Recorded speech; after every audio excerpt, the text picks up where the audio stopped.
Hi, my name is Satya Wicaksono, ITB student from SBM, and I'm from MBA program.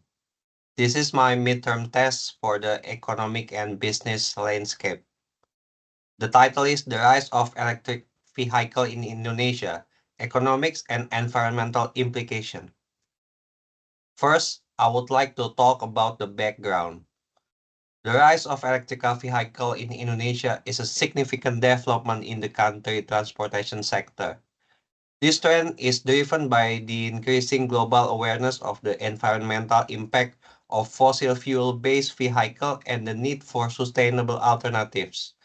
Indonesia, with the one of the world's largest nickel reserves, an essential raw material for making electric vehicle batteries, should be able to take these advantages. For the contents of my presentation, we'll be talking about first one is the economic implication. The second one is the environmental implication. The third one is the government policy. The fourth one is the impact on automotive industry. The fifth one is the potential challenges and solution. And after that, I will come into conclusion. First one, for the economic implication.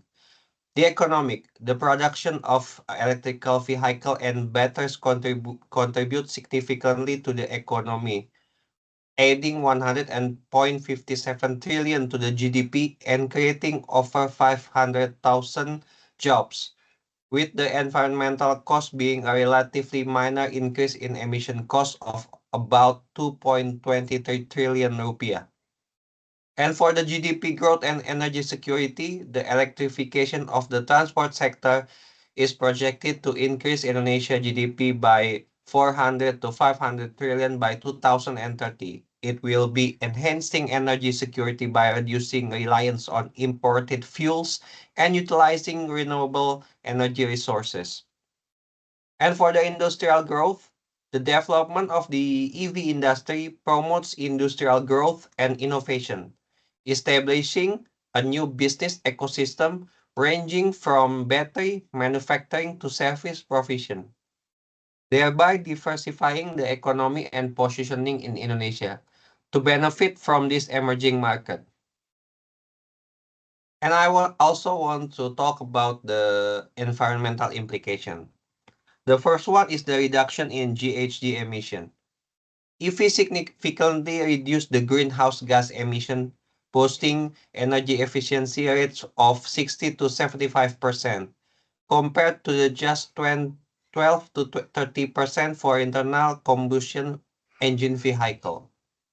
Also for the noise pollution reduction, the EV contribute to quieter urban environment due to their silent electrical motors offering a reducing from noise pollution, especially in densely populated areas. And also we will have the air quality improvement.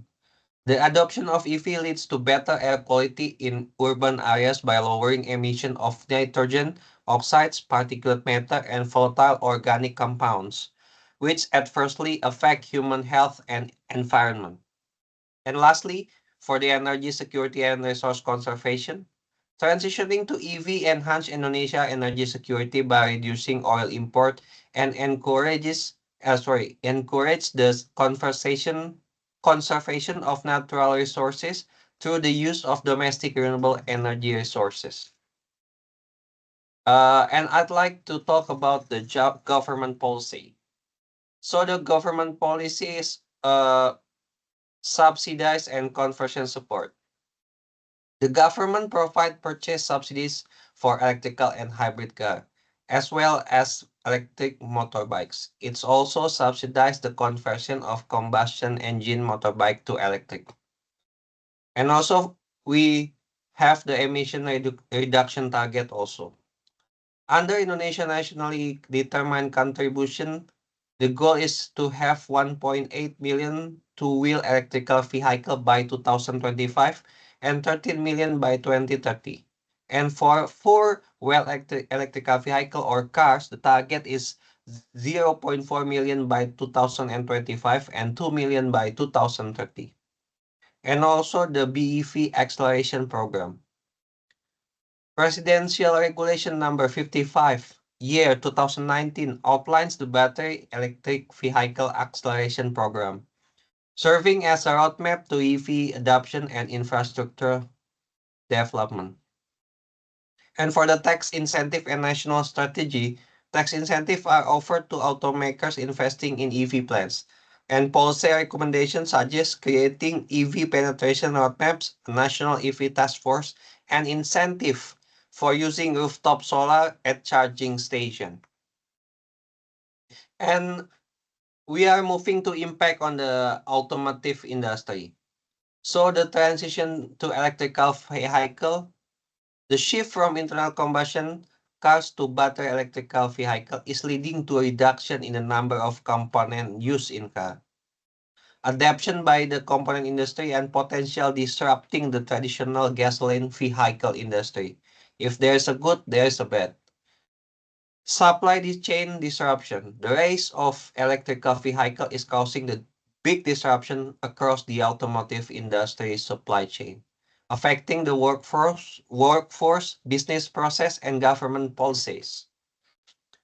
For the component suppliers and consumer perception, an estimated 30% of automotive component suppliers in Asia may become obsolete due to the fewer components required for EV. And despite environmental benefit, consumer doubt persists, highlighting the need for effective persuasion and education. Now we see the potential challenges and solution. We have the challenges in infrastructure, that the charging station presents a significant barrier causing range anxiety among the consumers. And also the cost. High initial cost of EV sometimes make the buyer in doubt, particularly in a cost-sensitive market. Supply chain. There's a need for a really robust supply chain to meet the growing demand for EV components like batteries. And also the consumer awareness. Boosting consumer awareness and acceptance is crucial, as many still prefer traditional vehicle over EV. Also, we have the solution. First one is educational campaign. Implementing campaign to educate consumer about the benefit of electrical vehicle.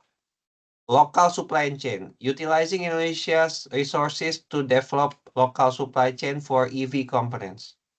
Also for the charging infrastructure, investing in a widespread network of charging stations. Then the financial incentive, offering subsidies and incentive make EV more affordable. The conclusion for the negative side, environmental cost of production. EV production might lead to an increase in environmental cost due to emission, estimated 2.23 trillion or an uptick to 0.6%. And also for the infrastructure challenges. The current lack of extensive charging infrastructure could slow the adoption of EV. Third one, the negative impact for the consumer acceptance. There is a need to enhance consumer awareness and acceptance of EV to overcome the preference for conventional vehicle. Also the positive, the economic growth. EV production may lead to an increase in environmental cost due to emission estimated at 2.23 trillion or an uptick of 0.6. Job creation. The industry may generate around 500,000 new jobs, boosting employment by 0.5. Energy security. EV adoption can lessen Indonesia's reliance on imported oil, bolstering national energy security. Thank you for your attendance. My name is Satrio. I'll see you next time. Thank you. And this is my reference. Thank you very much.